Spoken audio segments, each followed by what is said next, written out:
गरुड़ पुराण 12वां अध्याय। एकादशाः कृत्य निरूपण।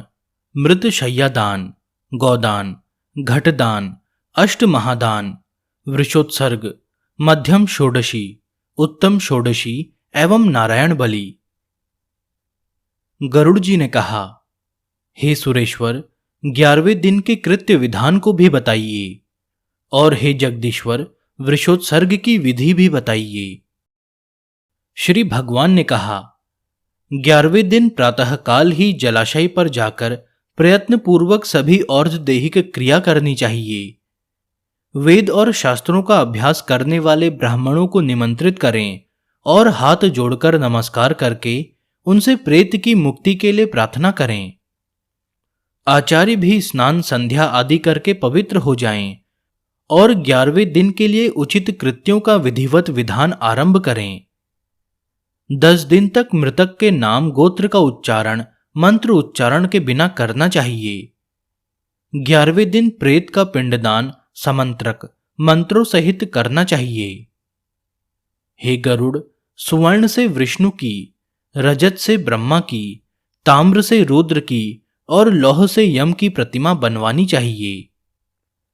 पश्चिम भाग में गंगा जल से परिपूर्ण विष्णु कलश स्थापित करके उसके ऊपर पीत वस्त्र से वेष्टित विष्णु की प्रतिमा स्थापित करें। पूर्व दिशा में दूध और जल से भरा ब्रह्म कलश स्थापित करके उस पर श्वेत वस्त्र से वेष्टित ब्रह्मा की स्थापना करें। उत्तर की दिशा में मधु और घृत से परिपूर्ण रुद्र कुंभ की स्थापना करके रक्त वस्त्र वेष्टित श्री रुद्र की प्रतिमा को उस पर स्थापित करें। दक्षिण दिशा में इंद्रोदक वर्षा के जल से परिपूर्ण यमघट की स्थापना करे और काले वस्त्र से वेष्टित करके उस पर यम की प्रतिमा स्थापित करे। उसके मध्य में एक मंडल बनाकर उस पर पुत्र कुश से निर्मित कुशमयी प्रेत की प्रतिमा स्थापित करे और दक्षिणाभिमुख एवं अपसव्य होकर तर्पण करे। विष्णु, ब्रह्मा, शिव और धर्मराज यम का वेद मंत्रों से तर्पण करे। तब होम करने के अनंतर श्राद्ध और 10 घट आदि का दान करे। तदंतर पितरों को तारने के लिए गौदान करे। गौदान के समय, हे माधव, यह गौ मेरे द्वारा आपकी प्रसन्नता के लिए दी जा रही है, इस गौदान से आप प्रसन्न होवें, ऐसा कहें। प्रेत के द्वारा उपभुक्त आभूषण, वस्त्र, वाहन तथा घृतपूर्ण कांस्य पात्र, सप्तधान्य और प्रेत को प्रिय लगने वाली वस्तुएं एवं तिल आदि अष्ट महादान जो अंत काल में न किए जा सके हों, शैया के समीप रखकर शैया के साथ इन सब का भी दान करें। ब्राह्मण के चरणों को धोकर वस्त्र आदि से उनकी पूजा करें और मोदक, पुआ, दूध आदि पकवान उन्हें प्रदान करें। तब पुत्र शैया के ऊपर प्रेत की स्वर्णमयी प्रतिमा कांचन पुरुष को स्थापित करे और उसकी पूजा करके यथाविधि मृत शैया का दान करे। शैया दान के समय इस मंत्र को पढ़े, हे विप्र, प्रेत की प्रतिमा से युक्त और सभी प्रकार के उपकरणों से समन्वित यह प्रेत शैया, मृत शैया मैंने आपको निवेदित की है। इस प्रकार पढ़कर कुटुंबी ब्राह्मण आचार्य को वह शैया प्रदान करनी चाहिए। इसके बाद प्रदक्षिणा और प्रणाम करके विसर्जन करना चाहिए। इस प्रकार शय्यादान, नवक आदि श्राद्ध और वृषोत्सर्ग का विधान करने से प्रेत परम गति को प्राप्त होता है। 11वें दिन विधिपूर्वक हीन अंग वाले, रोगी, अत्यंत छोटे बछड़े को छोड़कर सभी शुभ लक्षणों से युक्त वृष का विधिपूर्वक उत्सर्ग, वृषोत्सर्ग करना चाहिए। ब्राह्मण के उद्देश्य से लाल आंख वाले, पिंगल वर्ण वाले, लाल सींग, लाल गला और लाल खुर वाले, सफेद पेट तथा काली पीठ वाले वृषभ का उत्सर्जन करना चाहिए। क्षत्रिय के लिए चिकना और रक्त वर्ण वाला, वैश्य के लिए पीत वर्ण वाला और शूद्र के लिए कृष्ण वर्ण का वृषभ वृषोत्सर्ग के लिए प्रशस्त माना जाता है। जिस वृषभ का सर्वांग पिंगल वर्ण का हो तथा पूंछ और पैर सफेद हों, वह पिंगल वर्ण का वृषभ पितरों की प्रसन्नता बढ़ाने वाला होता है, ऐसा कहा गया है। जिस वृषभ के पैर, मुख और पूंछ श्वेत हों तथा शेष शरीर लाख के समान वर्ण का हो, वह नील वृष कहा जाता है। जो वृषभ रक्त वर्ण का हो तथा जिसका मुख और पूंछ पांडुर वर्ण का हो तथा खुर और सींग पिंगल वर्ण के हों, उसे रक्त नील वृष कहते हैं। जिस वृषभ के समस्त अंग एक रंग के हों और पूंछ तथा खुर पिंगल वर्ण का हो, उसे नील पिंग कहा गया है। वह पूर्वजों का उद्धार करने वाला होता है। जो कबूतर के समान रंग वाला हो, जिसके ललाट पर तिलक सी आकृति हो और सर्वांग सुंदर हो, वह बभ्रु नील वृषभ कहा जाता है। जिसका संपूर्ण शरीर नील वर्ण का हो और दोनों नेत्र रक्त वर्ण के हों, उसे महानील वृषभ कहते हैं। इस प्रकार नील वृषभ 5 प्रकार के होते हैं। वृष का संस्कार करके उसे अवश्य मुक्त कर देना चाहिए, घर में नहीं रखना चाहिए। इसी विषय में लोक में एक पुरानी गाथा प्रचलित है। बहुत से पुत्रों की कामना करनी चाहिए, ताकि उनमें से कोई एक गया जाकर अथवा गौरी कन्या का विवाह कन्यादान करे या नील वृष का उत्सर्ग करे। जो पुत्र वृषोत्सर्ग करता है और गया में श्राद्ध करता है, वही पुत्र है। अन्य पुत्र विष्ठा के समान है। जिसके जो कोई पूर्वज रौरव आदि नरकों में यातना पा रहे हों, 21 पीढ़ी के पुरुषों के सहित वृषोत्सर्ग करने वाला पुरुष उनको तार देता है। स्वर्ग में गए हुए पितर भी इस प्रकार वृषोत्सर्ग की कामना करते हैं। हमारे वंश में कोई पुत्र हो जो वृषोत्सर्ग करेगा, उसके द्वारा किए गए वृषोत्सर्ग से हम सब परम गति को प्राप्त होंगे। हम लोगों को सभी यज्ञों में श्रेष्ठ वृष यज्ञ वृषोत्सर्ग मोक्ष देने वाला है। इसलिए पितरों की मुक्ति के लिए यथोक्त विधि से सभी प्रयत्न पूर्वक वृष यज्ञ वृषोत्सर्ग करना चाहिए। वृषोत्सर्ग करने वाला ग्रहों की तद तद मंत्रों से स्थापना और पूजा करके होम करे तथा शास्त्र अनुसार वृषभ की माता गौओं की पूजा करे। बछड़ा और बछड़ी को ले जाकर उन्हें कंकण बांधे और वैवाहिक विधान की विधि के अनुसार स्तंभ में उन्हें बांध दे। फिर बछड़ा और बछड़ी को रुद्र कुंभ के जल से स्नान कराए। गंध और माल्य से सम्यक पूजा करके उनकी प्रदक्षिणा करे। तदंतर वृष के दक्षिण भाग में त्रिशूल और बाएं भाग में चक्र चिन्हित करे। तब उसे छोड़ते हुए हाथ जोड़कर पुत्र इस मंत्र को पढ़े। पूर्व काल में ब्रह्मा के द्वारा निर्मित तुम वृष रूपी धर्म हो। तुम्हारे उत्सर्ग करने से तुम भव अर्णव से पार लगाओ। इस मंत्र से नमस्कार करके बछड़ा और बछड़ी को छोड़ दे। भगवान विष्णु ने कहा है, इस प्रकार जो वृषोत्सर्ग करता है, मैं सदा उसे वर प्रदान करता हूं और प्रेत को मोक्ष प्रदान करता हूं। अतः वृषोत्सर्ग कर्म अवश्य करना चाहिए। अपनी जीवित अवस्था में भी वृषोत्सर्ग करने पर वही फल प्राप्त होता है। पुत्रहीन मनुष्य तो स्वयं अपने उद्देश्य से वृषोत्सर्ग करके सुखपूर्वक परम गति को प्राप्त करता है।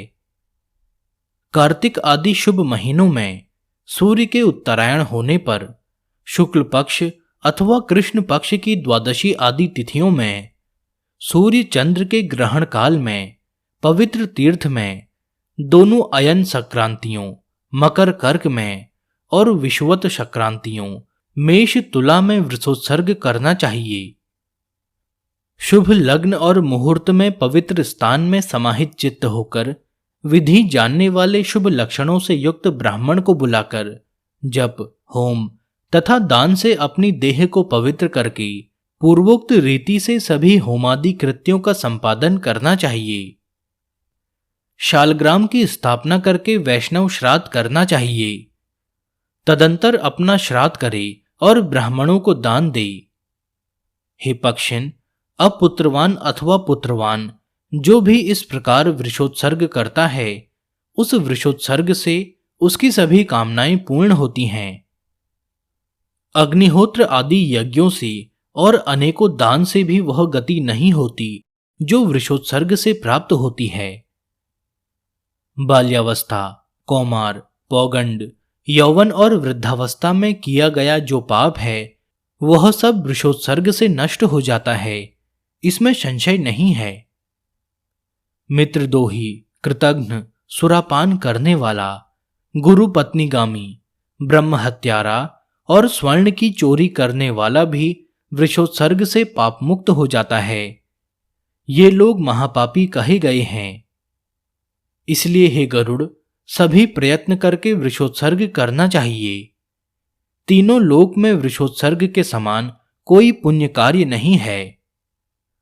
पति और पुत्र वाली स्त्री यदि उन दोनों के सामने मर जाए तो उसके उद्देश्य से वृषोत्सर्ग नहीं करना चाहिए, अपितु दूध देने वाली गाय का दान करना चाहिए। हे गरुड़, जो व्यक्ति वृषोत्सर्ग वाले वृषभ को कंधे अथवा पीठ पर भार ढोने के काम में प्रयोग करता है, वह प्रलय पर्यंत घोर नरक में निवास करता है। जो निर्दयी व्यक्ति मुट्ठी, मुक्के अथवा लकड़ी से वृषभ को मारता है, वह एक कल्प तक यम यातना को भोगता है। इस प्रकार वृषोत्सर्ग करके सपिंडीकरण के पूर्व षोडश श्राद्धों को करना चाहिए।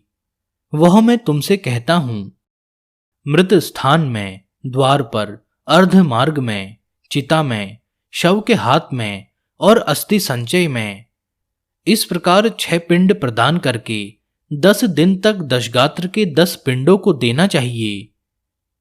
यह प्रथम मलिन षोडशी श्राद्ध कहा जाता है और दूसरा मध्य में किया जाने वाला मध्यम षोडशी कहा जाता है।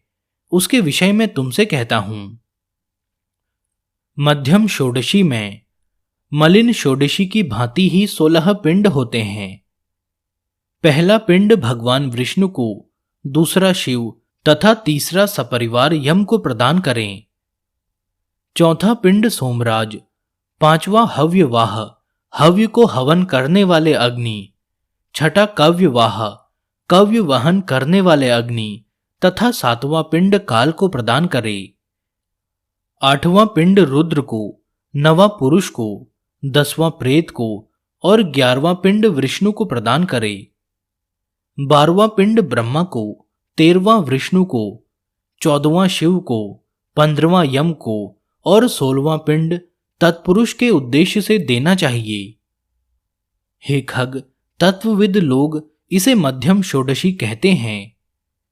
तदंतर प्रतिमास के 12 पाक्षिक, त्रिपाक्षिक, 59 मासिक और 19 इन श्राद्धों को उत्तम षोडशी कहा जाता है। इनके विषय में मैंने तुम्हें बताया। हे गरुड़, इनको 11वें दिन चरु बनाकर करना चाहिए। ये 48 श्राद्ध प्रेत तत्व को नष्ट करने वाले हैं। जिस मृतक के उद्देश्य से ये 48 श्राद्ध किए जाते हैं, वह पितरों की पंक्ति के योग्य हो जाता है।